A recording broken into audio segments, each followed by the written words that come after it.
And I said, I want to be an actor. And she said, why? And I said, because I want to change the world. And people listen to actors. And at 5 years old, I was watching Carol Burnett. Yes. All of my friends were, watching cartoons and things, and I always was such a creative. So from a very young age, I can remember wanting to be an actor.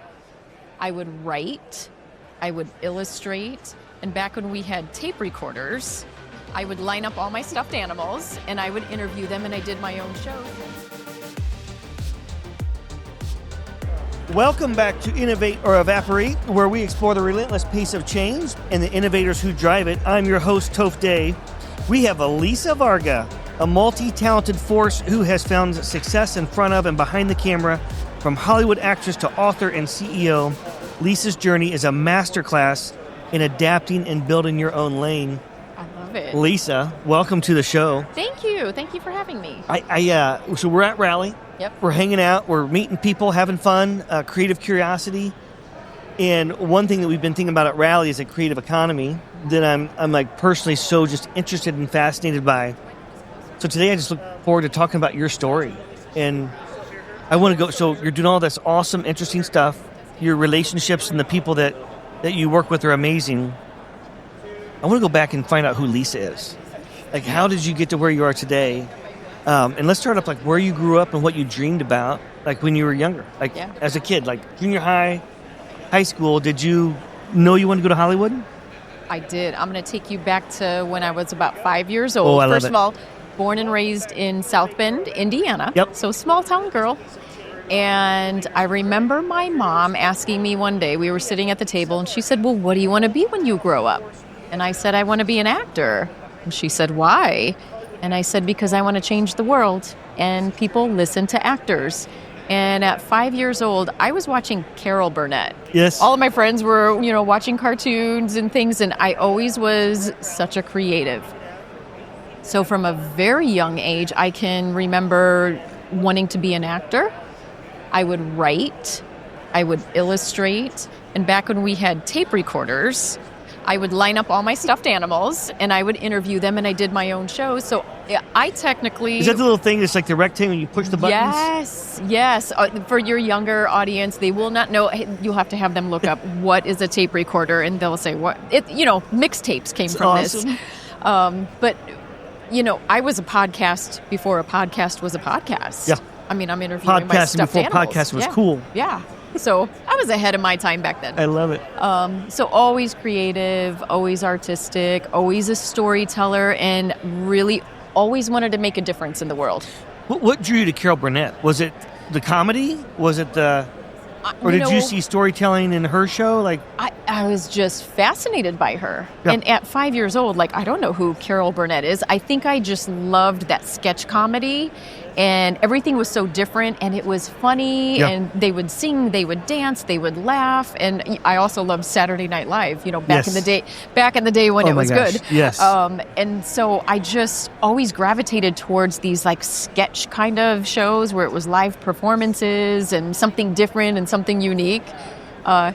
Who knew she was going to be a legend? Right.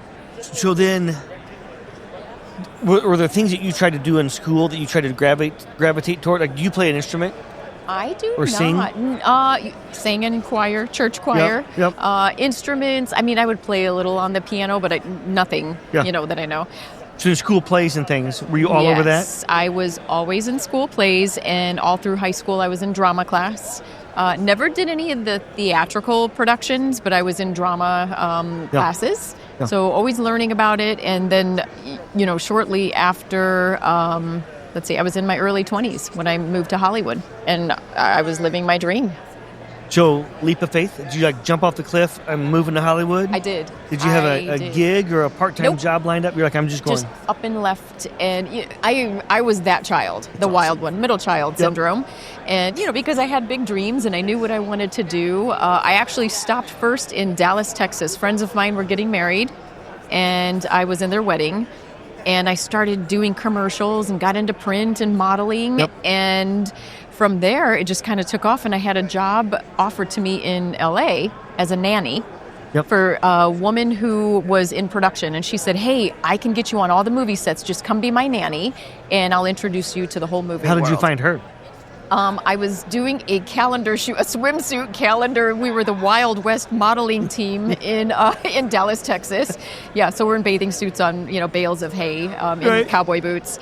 So yeah, that's how I met her. She was the makeup artist.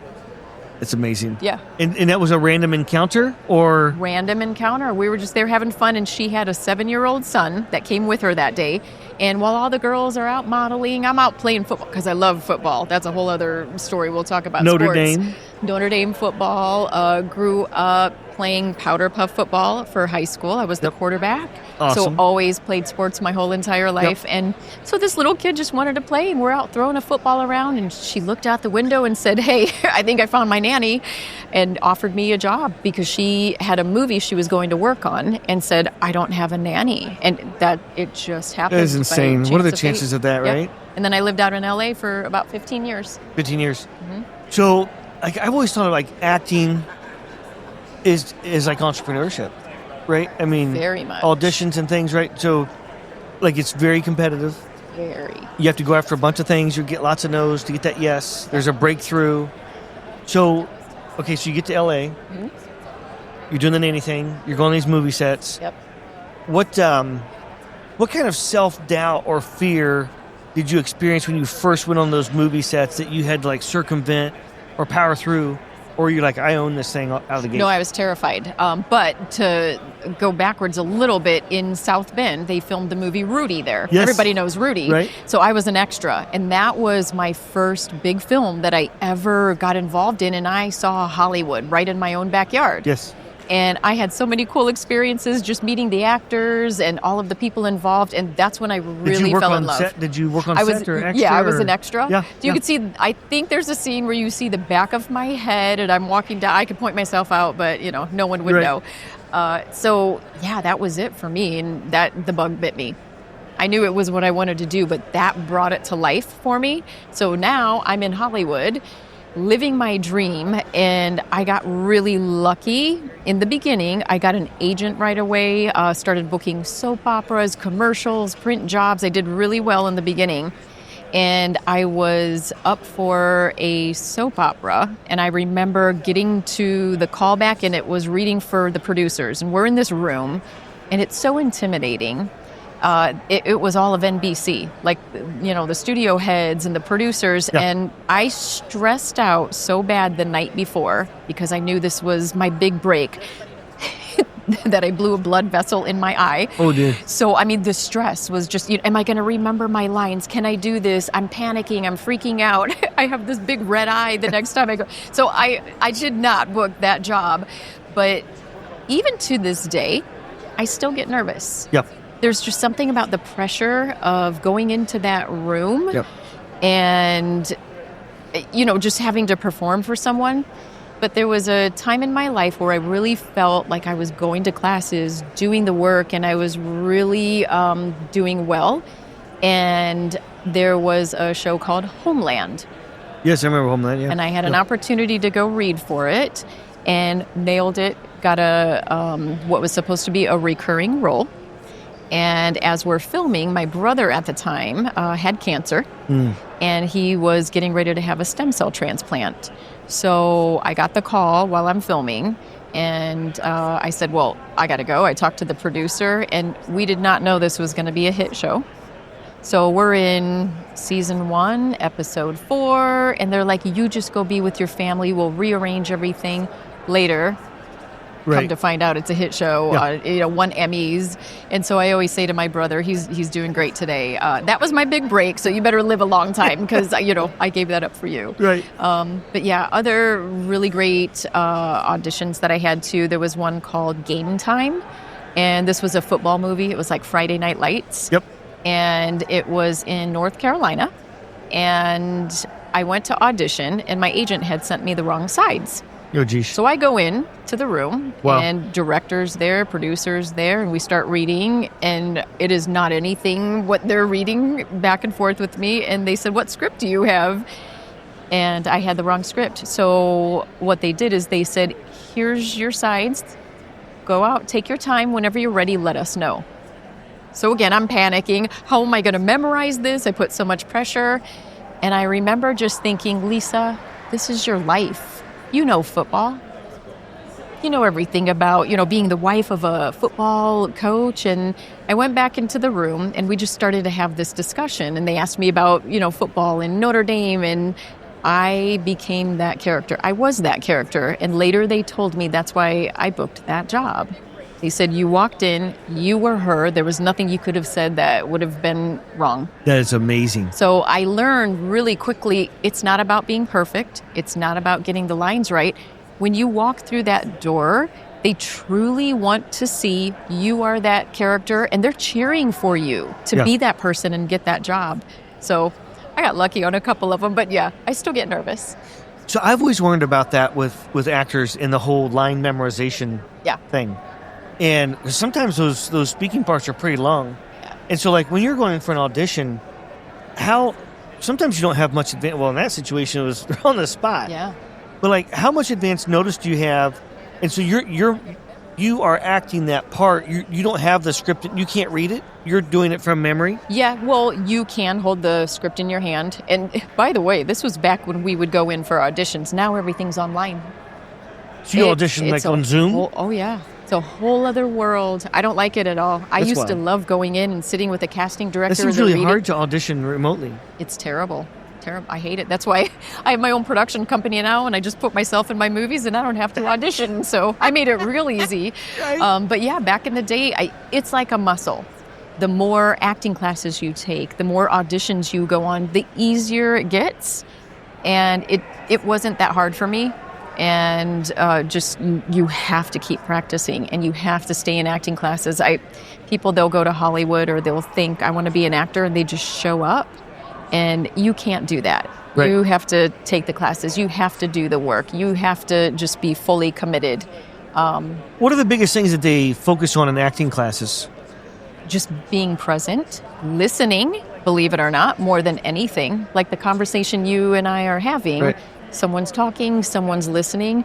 A lot of times actors would just remember the lines and memorize it, and they know this line comes after that one. That's the worst thing you can do. The thing about acting is you shouldn't be acting, you should be. And you should listen, because if I'm listening to what you're saying, I'll be able to react organically, genuinely, and it comes off very authentic. You could tell the people that are just saying a line and that are really in. Oh my gosh. So now I understand. I literally, until you said that, when you watch actors, and sometimes it feels awkward and painful, it's because some are truly like, they are that character, and others are reciting lines in essence. They're in their head. And all it is a page to them, and your turn, my turn, your turn, my turn. The ones that are the real good actors, you're going to know because they're so fully in, or they have these crying scenes and they're emotional, and it's not easy to do. So to those actors, I give so much credit, the ones that can just be fully present and committed, and they are just in that scene. They're living that moment. And those are the brilliant scenes that we see. And some characters, they spend months getting in character, right? Absolutely. And I love how you bring that up, because they do get into character. Sometimes you get method actors, and they will become that. They will breathe it. They will, look the part, act the part, and they transform into another person. It's really bizarre.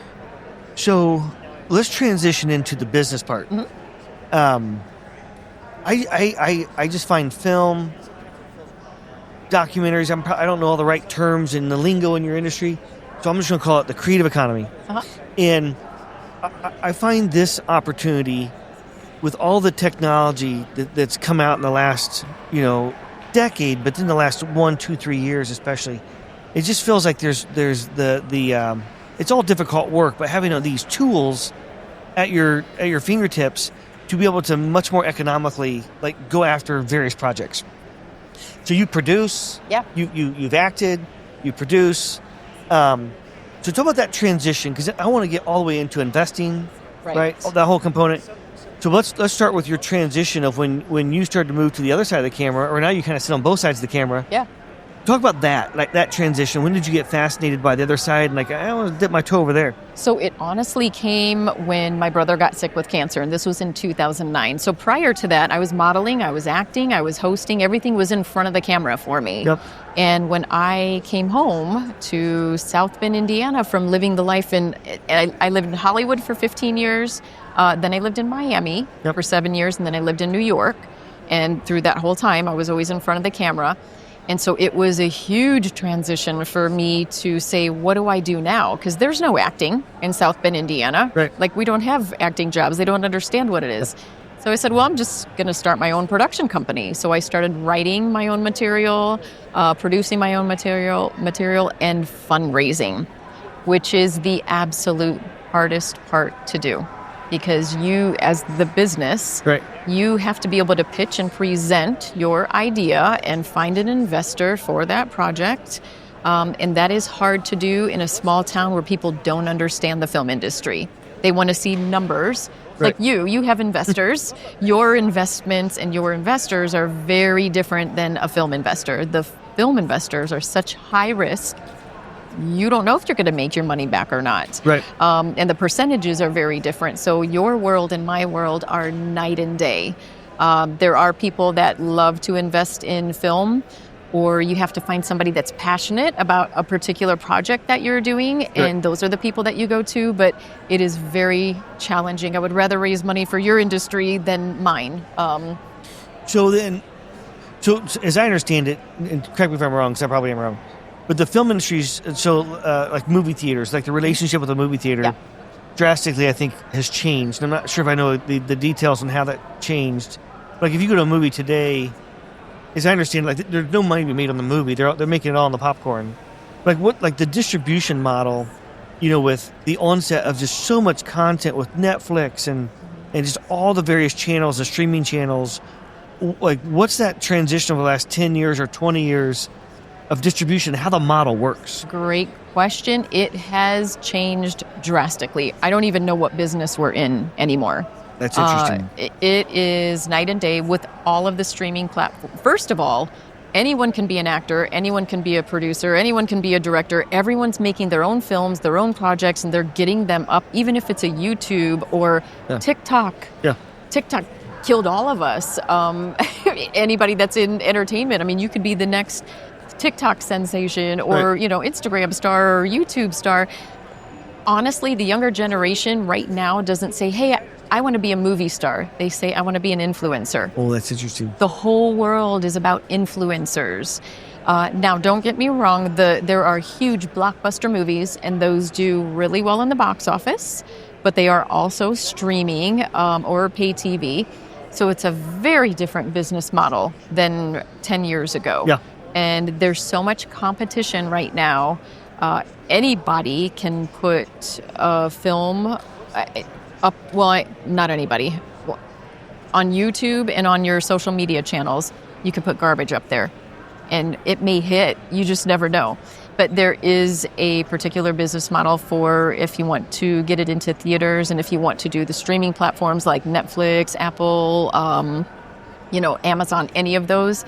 And it's a little bit more difficult to get into those streaming platforms, but very different than 10 years ago or when I was back in the film industry in LA.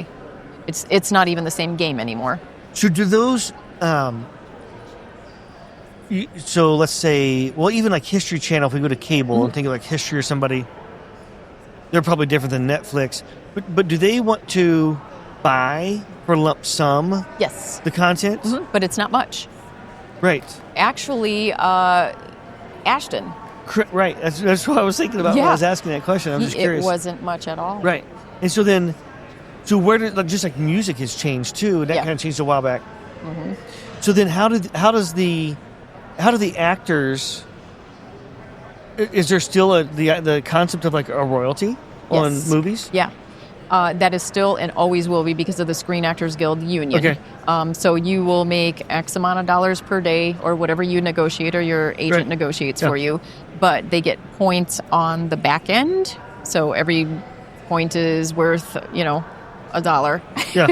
And so a lot of these actors will say, I don't care what you pay me up front. If they know it's a big hit blockbuster movie and it's going to make hundreds of millions of dollars, they're going to say, give me 20 points on the back end. Right. That's 20% of the movie. So each point is a percentage point. Yep.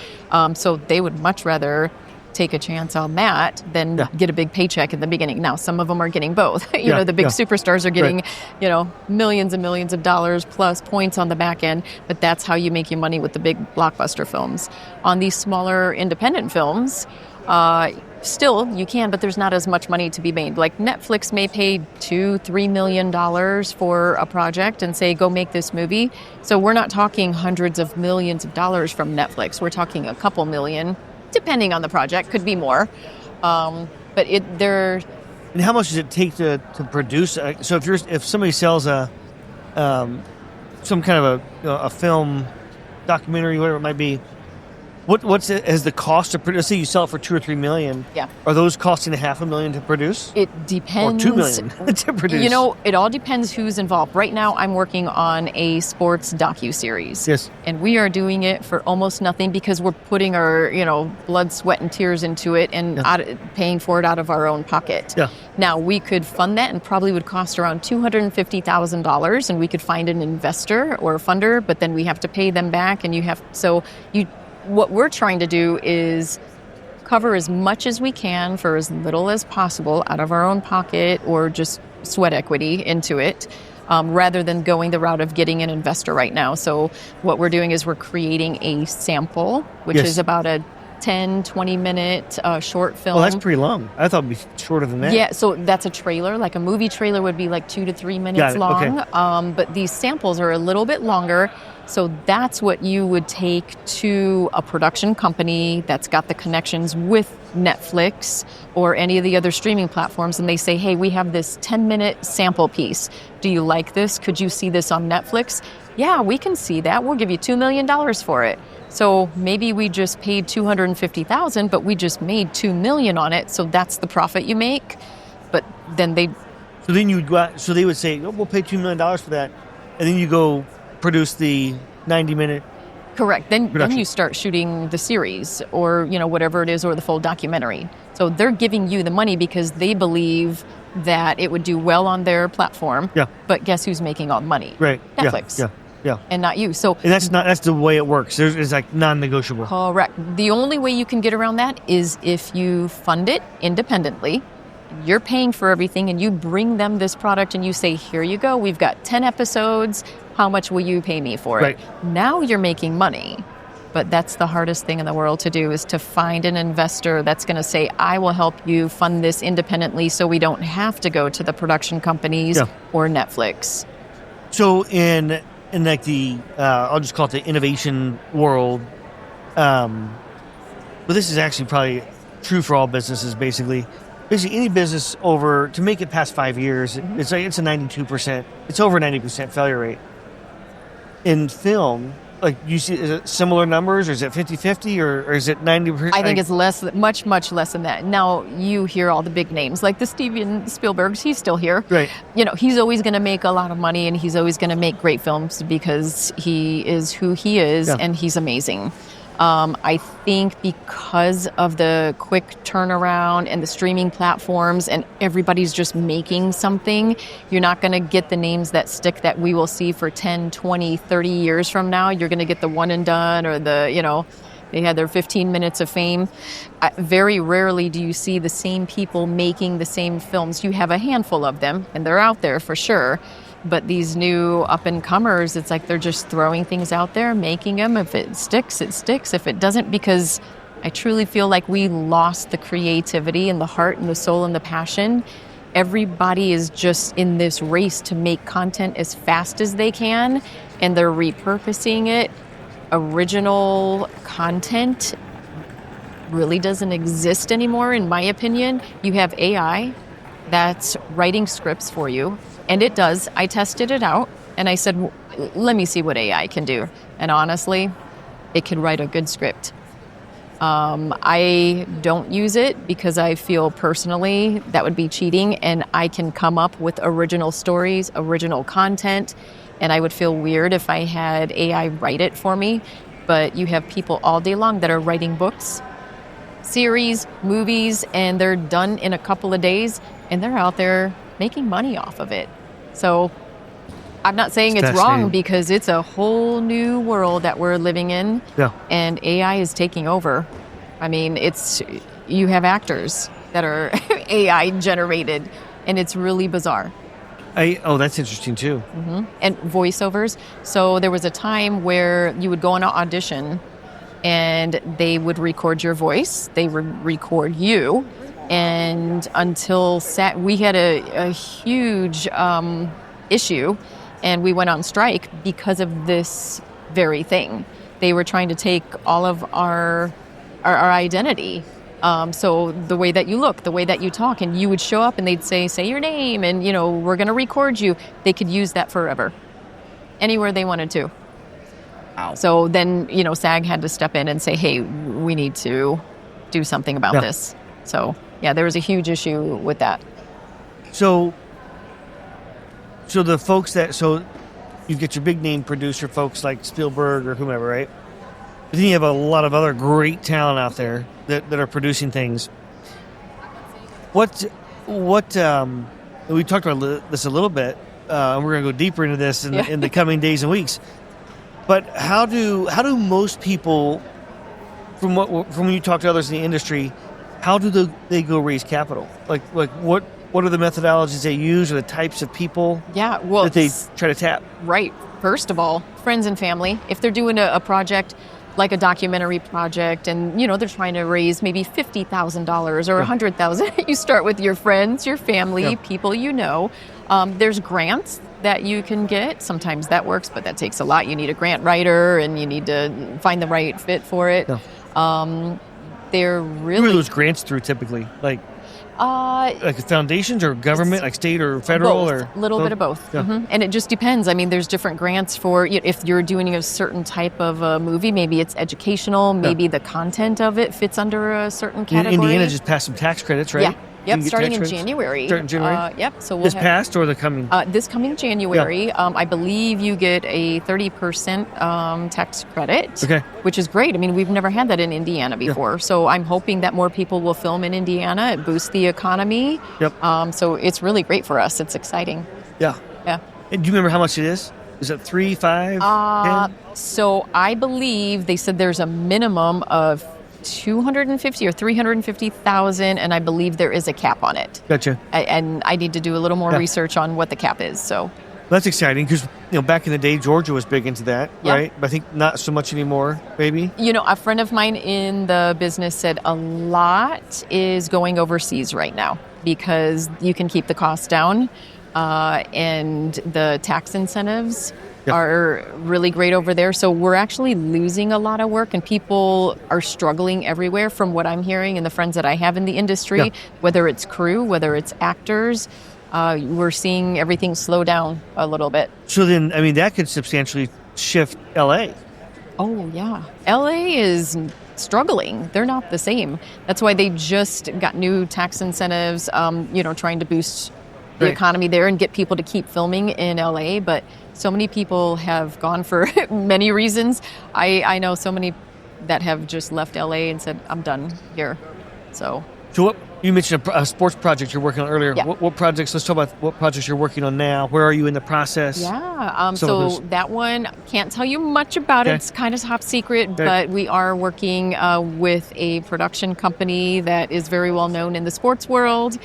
And the content is something new that I don't think anyone has seen yet. I can't tell you too much about it. Totally all I can say is it's sports related, and it's coming soon. That's so awesome. We're working on that. I also is that a film, a documentary? This would be a docuseries. So it's an ongoing series. Okay. Yep. That sounds exciting. Yeah, I can't wait to hear I'll more tell about you that. about it later, but maybe I can't share too much right now. I totally understand. It's all good. Then I'm doing another one called Justice for Jayco Cats. And this is about animal cruelty. And it happened in our own backyard. There was a big RV company called Jayco, and 3 of their employees, they took 2 live cats that they said were a nuisance and put them in a trash compactor alive and crushed them to death, which is a felony. And long story short, I got together with quite a few different animal rights groups, and we just had to say something and do something, and it was tragic. And it's interesting that the prosecuting attorney's office overturned it, and there's a little bit of corruption there. I'll just leave it at that. So we're looking into that, and some things are just not adding up. And so we have a lot of people behind that project right now, and we're going to do a documentary film on that. So kind of a downer, but for anybody that, loves animals, we're fighting for them, and somebody needs to. You got to be a voice for the voiceless. What's next on the horizon after that? So I have been writing screenplays. A lot of them are sports related. There's one called Fisher. It's about a college in New York, Rochester, New York, called St. John Fisher College, and it's their 1981 football season. And it's based on a true story. So I have that screenplay that we're pitching and trying to get made. And what else? There's so many projects I have right now that are ready to roll. But again, it's just finding the funding. Yeah, this is what the parallels between like the world that we live in and the world you're living in. The parallels are, it's like the same, right? Because you have this idea, you come up with, there might be different types of presentations you do, right? But then you go pitch that, right? It's much like any entrepreneur in the AI world. They have an idea and they put something together, they build it, and they go start. Yeah, we have to put our pitch decks together. So it's like, here's what it's about, here's the characters, this is the budget, this is what we want to do. So yours is probably similar to that, presentations and So do you think that this is, I guess, a scary thought? Like, I mean, what you were talking about earlier on, like the NIL version for actors, right? So, I mean, somebody could literally produce entire movies without any humans. Oh, they're doing it. Is that happening already? Yeah. And you wouldn't know the difference. You wouldn't know the difference. Nobody cares who makes it. Nobody knows who's behind the scenes, but they really are writing a lot of series and screenplays. I mean, it's mind-blowing. I mean, I know someone right now who rewrote a script, and she said, "Oh, look at what I wrote in a couple days." I said, "You did not write that in a couple days." So you have the liars out there that claim they wrote this, and they're taking credit for it, and it's awful because they just had AI do it for them. It's not their words. It doesn't even sound like them, and they're trying to pawn it off as their work. Right. So I feel like that's awful when somebody just straight up lies and says, "Look what I wrote." No, you didn't. So how does that get received in the industry? Is there doesn't matter. It doesn't if it's matter. good and it makes money, they don't care where it comes from. That's the problem. Yeah. So fascinating. Yeah. Wow. Well, I think I just think the creative economy, the work that you do, is so fascinating, and like the arts are so critical. We heard Chris Ye this morning, our kickoff keynote, and a lot of the references he gave, the analogies he gave, were film, right? Yeah. And he's raising an AI fund, and pretty much every analogy he gave, he was referencing a movie. He did. And some famous quote, Ricky Bobby. You're not first, you're last. Yeah. And I just think it's just fascinating because it goes back to storytelling, right? And that's how we relate to each other. We evoke emotion, storytelling, and it's that is such a foundational, key component of humanity, of our connection with each other. It's been around since the beginning of time. Yeah. If there's one thing that I could describe myself as, I would say I'm a storyteller. And that could mean so many different things, but at the end of the day, that's truly what I want to do. I want to tell really good stories that impact the world, that change the world. I go back to when I was younger. I want to make a difference. The projects I do have to make a difference. They have to bring more light into the world, love into the world, education, understanding. So to me, the greatest honor is to be able to tell a good story and do it really well. So there are different types of storytelling, right? Mm-hmm. And so we actually talked about this on another podcast earlier today. I'm curious what your thoughts are around, is it called The Hero's Journey or something? The Well, storytelling process. Yeah, I mean, there's your hero. That's your Right. And so, like, when you think about storytelling, has your, like, how you approach storytelling, has it changed over the years? Or is it still like the mechanics of... Yeah, the mechanics are still the same. It's like you have a really great story that you want to tell. It has a beginning, a middle, and an end to it. And there's, something that you learn from it, something that you grow, or it entertains you. It makes you laugh, or it makes you scared, or it makes you feel love. And those are the really good stories that, when you see a good movie or you see a good TV show, the art of storytelling or screenwriting, I really think, the storyteller, the writer, you can't do anything without the story. Right. I mean, what movie are you making? And books that we write. I mean, everything is based around good storytelling. It's just hard to find people who tell good stories. Human beings, not AI, because AI writes some really good stories, I got to admit. But, That's wild. Yeah. Well, we're coming to the end of this podcast. I find all this so fascinating. Can I ask you a couple rapid fire questions? Yes. So this is a couple words, a couple sentences, whatever, or a couple hours, whatever floats your boat. We'll just run through these. Okay. And there's no right or wrong answer. All right. I'm always just fast. I always learn something in all these. But what's one thing in your industry that you think people should stop doing? I should say using AI. That would be great because it ruined us all. So, yeah, right off the top. Right. What's a process or a habit that you think leads to the best ability for someone to disrupt themselves? What's the worst habit? What is a habit I would break? Oh. Or a trait that I would have to try to disrupt myself? Yeah. Don't compare yourself to anyone else. You are who you are. You do what you do. You say what you say. When you start to compare yourself with others, that's when everything goes wrong. I love that. If you could solve one problem in the world, anything at all, wave a magic wand with innovation, what would it be? How to stop hating each other. Oh, that's a great one. I love that. That was deep. That was deep. I love that one. That's truly what I would do. There's just too much hate in the world. As they said on SNL, simmer down. Well, this has been absolutely awesome. Lisa, how do people find you? So I'm on all social medias. I'm on LinkedIn, which is where, you and I met. And most of my socials are the Lisa Varga. I'm on X, I'm on Instagram, I'm on Facebook. You can go to lisavarga.com. Okay.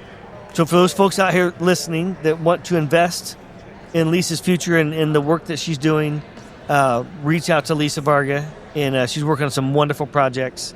Anything we didn't cover today that you want to share? No, I just think, if there is an investor and they have an idea of a story or something that they're passionate about that they would like to get made, come to me and we will find a way to make it. You bring the money and I'll do the rest. There you go. That pretty much sums it up right there. I love it. Lisa, thank you for coming to Rally. Thank you for joining us on Innovate or Evaporate. It's great to meet you in person. Great to meet you. And by the way, can I just say, Rally is amazing. I have had the time of my life. I will be back again every year that you do it. It's been incredible. So thank you. Thank you so much. All right. Until next time, we'll see you soon on Innovate or Evaporate.